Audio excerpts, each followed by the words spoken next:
Hello, today I'll be taking you through how to create your Europass CV. Now, I've talked about how that Europass CV is one of the most popular, acceptable CV in Europe. So if you are considering studying in Europe, please, it is a must-have for you. So let's dive straight into it.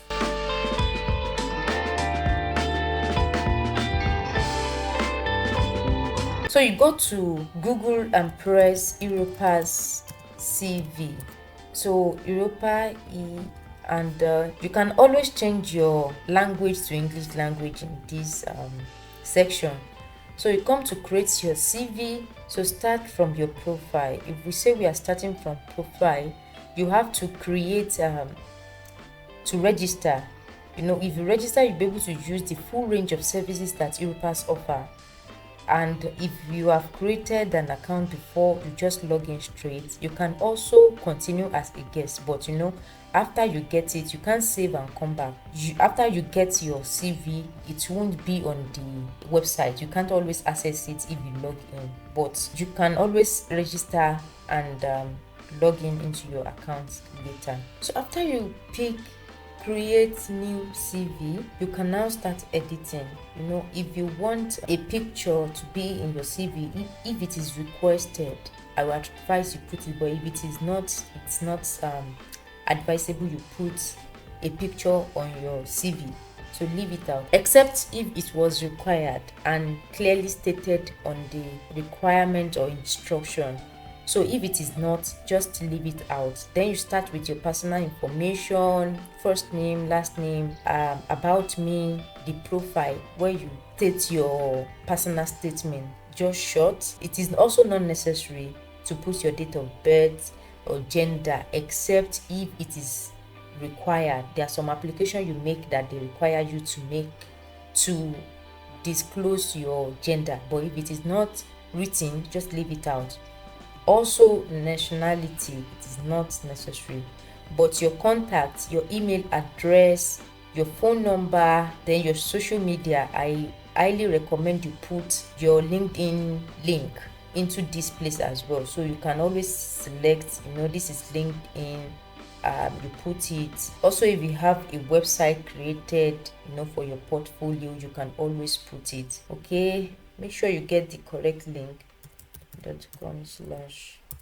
So it is also better to put your address and a postal code in case anyone wants to send you a physical parcel or document. So then you continue to add new session, education and training. You had the session and you start also to fill BSc University of Ibadan. Put the date. If it is ongoing, you press this. If it is not, you leave it. This is done, and you can save and also add another one. So of course you will add, if you have your masters, you add.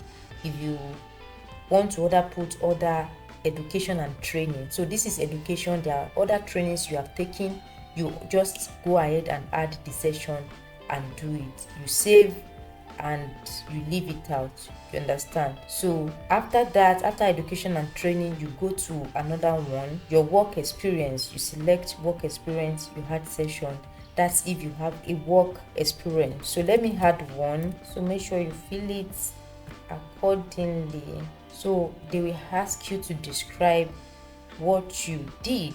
So if it is ongoing, you have to make sure that your verbs are, so this is ongoing.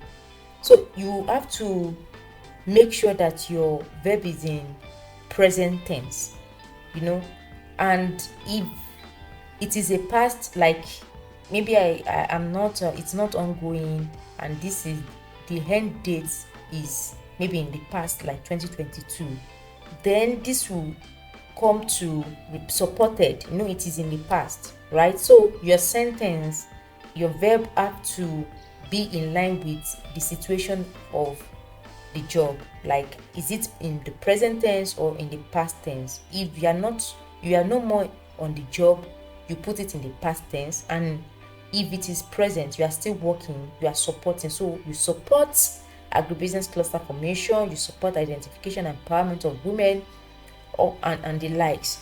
But if it is in the past, you say supported agribusiness cluster formation and so on. So please make sure you note that it is one of the tips as well. Also, if you have more than one work experience, you had it, you had work experience, and when you are done, you save. So add another section.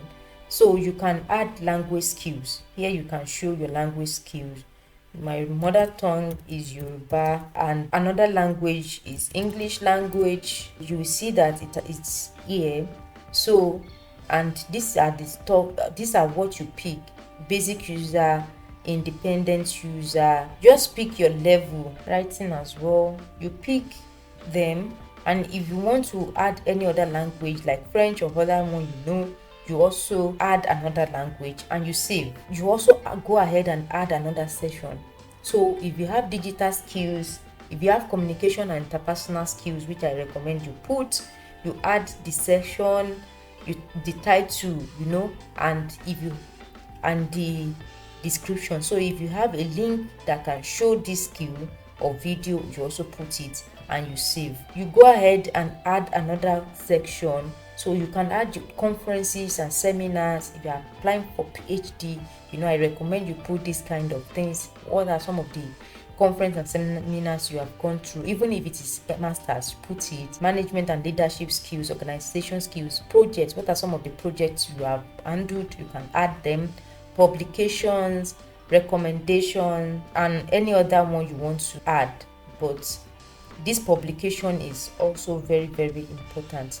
So after you are done with adding those sections and filling them up, you go to next. Okay, so after that has been done, then you can now choose a template. So there are different templates that can be. You see how this is. So this is how it will present it. English C1, C2. You can choose another one. This is how this one will look like. Choose another one. This is how this will look like. The last one, this is how this one will look like. But I think I prefer this. So you can always choose anyone, but all of them are Europass CV. You can also select a color for your CV. You want it to be colorful. If you are applying for a job, maybe product design or something, you can create it. But for academic, just leave it as plain as possible. You can also maximize this place if you have a lot of information. It's because I didn't have a lot of information that I'm able to have it on just one page. So if you have a lot of information and you want to merge it together, you can use this trick of making your text size smaller. So you can pick small. Right now it is in medium. You can pick small and then add page number. So if it is more than 2, you can add page number and then add the closing statement. Add Europass logo. I don't think it is necessary to add Europass logo, but you can always leave it. If you are applying to European country, you can show it. You might not. It's not presently on the one I use, but if you want to leave it, fine. But if you don't want to, just press no here and it disappears, and you also have enough space. After that, you press next and it's basically finish up your CV, Europass CV for you. So you can see, and I can always download it straight up. So here I have my CV in Europass form. Okay, so we have come to the end of this one. If you have any question, as always, let me know in the comment section. Like, comment, and share to anyone willing to study in Europe. I wish you well till we all meet. Ciao, ciao.